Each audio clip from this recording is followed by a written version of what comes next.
suas obras são más. Jesus dá testemunho de que as obras do mundo são más. E João 14:17, uma parte do versículo diz: o Espírito da verdade, que o mundo não pode receber, porque não o vê e nem o conhece. Está em João 14:17. Acharam aí João 7:7, né? Então essa é a maneira como João fala, está usando o mundo aqui. É a grande massa da humanidade, irmãos, a humanidade caída. Nós fazemos parte dessa humanidade, a humanidade caída e que necessita de salvação. É um incontável número de pessoas para quem vem aquele, lá no final do versículo, todo aquele. Na segunda parte. Para que todo aquele que nele crê, não pereça. O mundo é o grande oceano de pecadores que estão perecendo. Justamente para eles que vem o todo aquele. Essa foi a segunda palavra. Mundo. Terceira palavra, qual é? Porque Deus amou o mundo de tal maneira que deu. Deu. Essa é a palavra que eu quero destacar. Ele deu. Ele entregou. Deu. Duas coisas precisam ser ditas sobre essa dádiva de Deus. Uma delas é que é uma dádiva vinda do céu. É uma dádiva que veio do céu. E a outra é que essa dádiva não é apenas para vir à terra. Jesus não só veio à terra. Essa dádiva foi para morrer. Ele deu. Ele entregou para morrer. O verso 17 substitui a palavra, veja no verso 17, a palavra deu para enviar. Diz assim: pois Deus não enviou seu Filho ao mundo para condenar o mundo, mas para que o mundo fosse salvo por ele. Assim, a dádiva do versículo 16 é Deus enviando o seu Filho ao mundo em uma missão do céu. Em uma missão do céu. Gustavo, ele veio uma missão do céu para morrer, seu Edivaldo. João 10. Você tem Bíblia aí? João 10, do 17 ao 18. 17 e 18, dois versículos. Nós vemos qual é o clímax dessa missão do Pai. Jesus diz, em João 10, 17 e 18. Por isso o Pai me ama, porque eu dou minha vida para reassumir. Ninguém a tira de mim. Pelo contrário, eu espontaneamente a dou. Tenho autoridade para entregar e também para reavê-la. Esse mandato eu recebi do Pai. Essa última frase mostra a razão pela qual o Pai enviou seu Filho, para que o Filho desse a sua própria vida. Eu dou pela minha própria vontade, disse Jesus. E esse mandato eu recebi do Pai. Assim, quando João 3,16 diz, João 3,16 diz, porque Deus amou o mundo de tal maneira que deu. Essa dádiva é Deus enviando seu Filho ao mundo numa missão para morrer. E isso é tão incrível. Veja, irmãos, é tão incrível, só que 1 milhão de vezes mais. É como se você dissesse a seu filho: Gustavo, você tem um filho, menino, não é? Hermes, você tem filho, menino? Tem um rapaz. Como se Gustavo e Hermes, seu filho tem quantos anos, Hermes? Bem mais velho que o de Gustavo, com certeza. Tem 40, né? Muito bem. Está bem longe, né, Gustavo? Bem longe. É como se você dissesse ao seu filho assim: filho, vamos pegar Hermes aqui, que tem um filho mais velho. Filho, eu quero que você faça uma coisa para mim. Faça uma coisa para mim. Eu tenho alguns inimigos, e eles merecem morrer. E eu quero que você vá e morra no lugar deles, para que eles possam ter vida eterna. Pensou nisso? Graça tem filho, né? Menino também, um rapaz. Qual é o nome dele? Jó. É como se Graça dissesse: meu filho, eu tenho vários inimigos. Eu quero que você faça um negócio por mim. Vá lá, morra no lugar deles, para que eles tenham a vida eterna. Só que 1 milhão de vezes ou mais foi o amor de Deus por nós. Só Deus é capaz disso. Mas Ele deu. Essa é a palavra que eu quero dar ênfase aqui. Ele deu.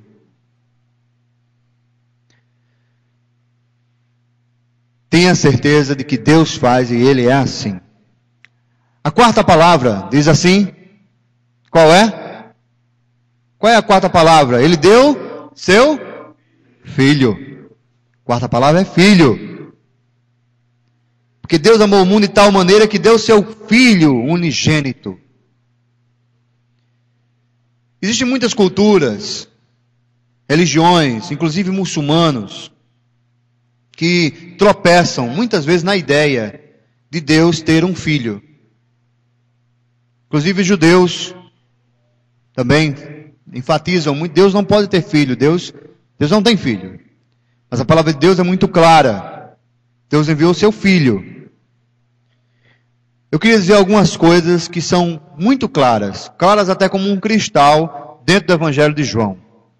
E apesar de misteriosas, são claras, mas são misteriosas. Você não sabe como Deus fez isso.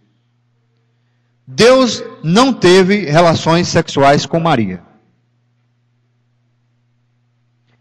Não fez isso a fim de ter um filho. Veja aí no capítulo 1.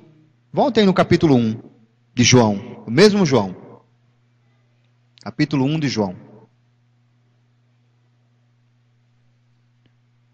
É lá que João nos dá a compreensão básica sobre o Filho de Deus. João 1:1. No princípio era o Verbo, e o Verbo estava com Deus, e o Verbo era Deus. Aqui nós somos introduzidos à palavra verbo, ao que é o Verbo. E é nos dito 3 coisas sobre ele. Que ele é Deus. O Verbo era Deus. 2, ele está com Deus. E, portanto, é distinto de Deus. Ok? Ele está com Deus, então ele não é a pessoa do Pai. Ele é outra pessoa.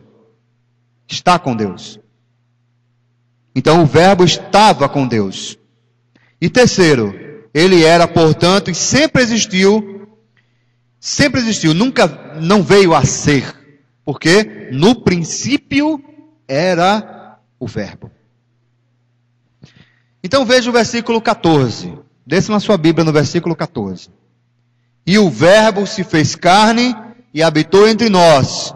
E vimos a sua glória. Glória como unigênito do Pai. Então, irmãos, esse versículo só esclarece 3 coisas para nós. Primeira, a palavra de Deus, a que ele se refere-se no versículo 1, é o Filho de Deus. O Verbo se fez carne, Vimos a sua glória, glória como um único, unigênito do Pai. Segundo lugar, Deus, com quem era a palavra, é de verdade distinta dele.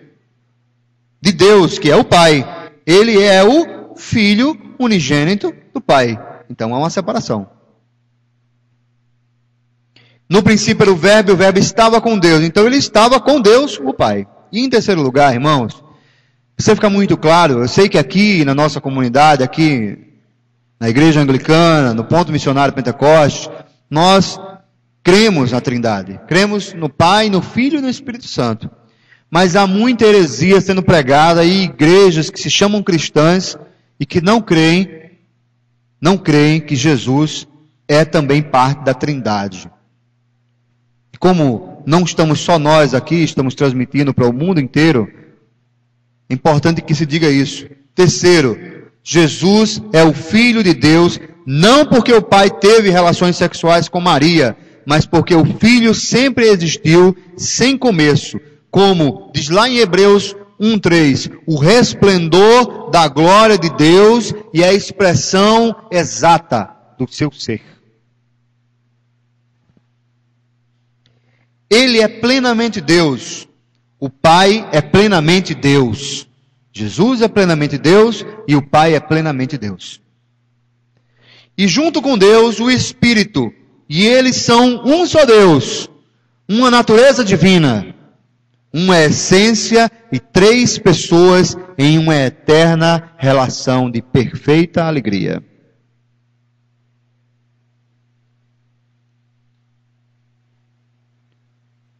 Quinta palavra, crer. Porque Deus amou o mundo de tal maneira que deu seu Filho unigênito para que todo aquele que nele crê. A palavra é crer. Já vimos Deus, mundo, deu, Filho e agora crê.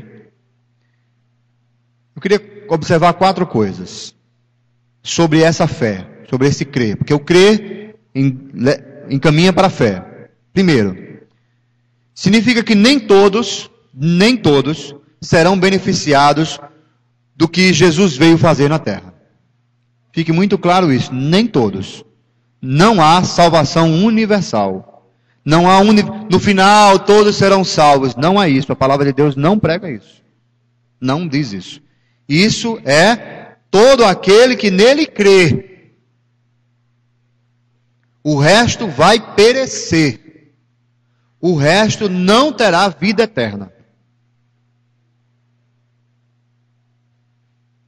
Segundo, a própria palavra, irmão, significa abraçar algo como verdadeiro. Você quando crê em algo, você não crê que aquilo é verdadeiro? Você não abraça aquilo? Não é? Um partido político que muita gente se filia, você crê que aquilo vai dar certo, então você abraça aquela causa. Então o crer está muito claro aqui. Alguém abraça isso como verdadeiro. E quando esse algo é uma pessoa, que no caso é Jesus, significa confiar que eles sejam, né, aquela pessoa seja o que é e faz, vai fazer aquilo que diz que faz. Terceiro, João 1, que nós lemos ainda há pouco, versículo 11, 12, mostra uma outra palavra que João tem em mente para explicar o que é crer. Acompanhe comigo, escute aí. Jesus, né, veio para os que eram seus. E os seus, está lá João 1, 11 e 12.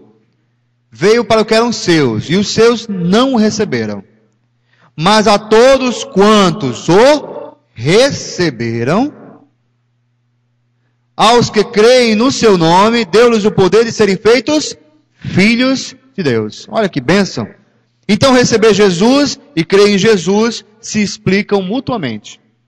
Receber Jesus e crer em Jesus se explicam mutuamente. João 1, 11 e 12. E quarto, se perguntarmos, recebê-lo como o quê? Como é que você vai receber Jesus? Quem é este que eu possa receber? Como o quê? A resposta seria recebê-lo como ele é. Recebê-lo como ele é.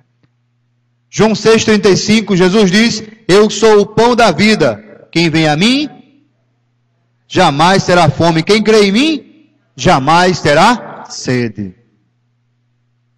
Então aqui, crer significa vir a Jesus e receber a Ele como alimento e bebida que satisfaz as nossas almas. Essa é uma das razões, queridos, para cada vez mais eu enfatizar que receber Jesus é um tesouro. Por isso que essa fé, esse crer, é tão transformador. quando você creu em Jesus, você foi transformado. Sua vida passou a ser outra.